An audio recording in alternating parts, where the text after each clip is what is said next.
मैं कहना चाहता हूं कि अध्यक्ष महोदय, इस चुनाव के परिणाम ने तोड़ने वाली राजनीति को तोड़ दिया है और जोड़ने वाली राजनीति की जीत हुई है। इस चुनाव में धन छल बल की नकारात्मक राजनीति की शिकस्त हुई है। ये चुनाव जो देश का हुआ, ये सकारात्मक राजनीति का नया दौर शुरू हुआ है। इस बार प्रो कॉन्स्टिट्यूशन वालों की जीत हुई है। हम मानते हैं संविधान ही संजीवनी है, उसी की जीत हुई है। ये संविधान मंथन में संविधान रक्षकों की जीत हुई है। अब ऊपर से नीचे की राजनीति का अंत हो गया है। अब नीचे से जो समाज की जो आवाज़ उठेगी वही राजनीति का आधार बनेगी। मैं कहना चाहता हूं कि देश किसी की व्यक्तिगत महत्वाकांक्षा से नहीं, जन आकांक्षा से चलेगा। मतलब अब मनमर्जी नहीं, जनमर्जी चलेगी। इस चुनाव का बड़ा पैगाम यही है।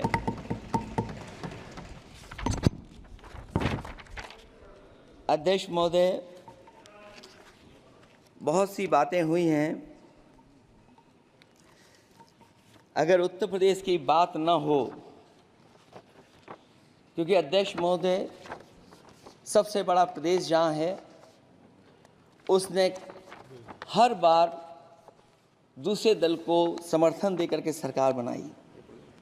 मैं उन्हीं लोगों से कहना चाहता हूँ कि लोग क्यूटो की फोटो लेकर बनारस की गलियों से लेकर के गंगा जी तक ढूंढ रहे हैं। उनको लगता है जिस दिन माँ गंगा साफ हो जाएंगी, शायद उस दिन कहीं क्यूटो उसकी गोद में कहीं मिल जाएगा। बनारसी लोग चाहते हैं कि कोई गंगा जी के भी तल में उतरकर उसका दर्द भी जाने। उत्तर प्रदेश की जनता का बस यही आग्रह है कि जिस गंगा जल को हाथ में लेकर सच कहने की कसम खाई जाती है, कम से कम उस गंगा जल से तो झूठ ना बोला जाए।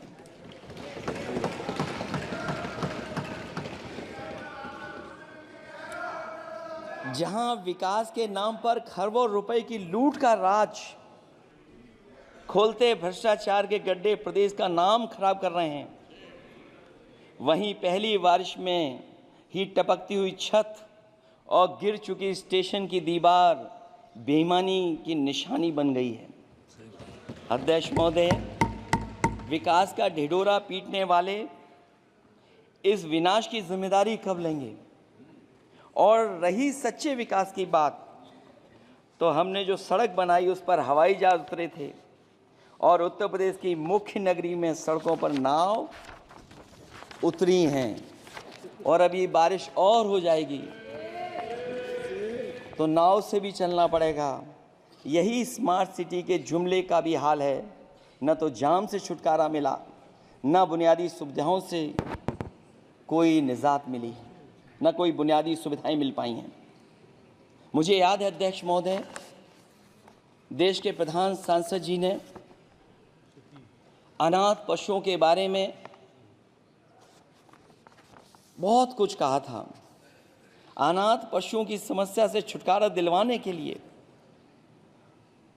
कब वादा किया हुआ, लेकिन कई चुनाव बीत गए हैं, अभी तक गन्ने का भुगतान 2 हफ्ते का वचन जो दिया था, कहां दिया था? अब तो वचन देने वाले को भी याद नहीं है। हर बात को जुमला बना देने वाले लोगों के ऊपर से जनता का भरोसा उठ गया है। इसीलिए बहुमत की सरकार नहीं है, ये सहयोग से चलने वाली सरकार है।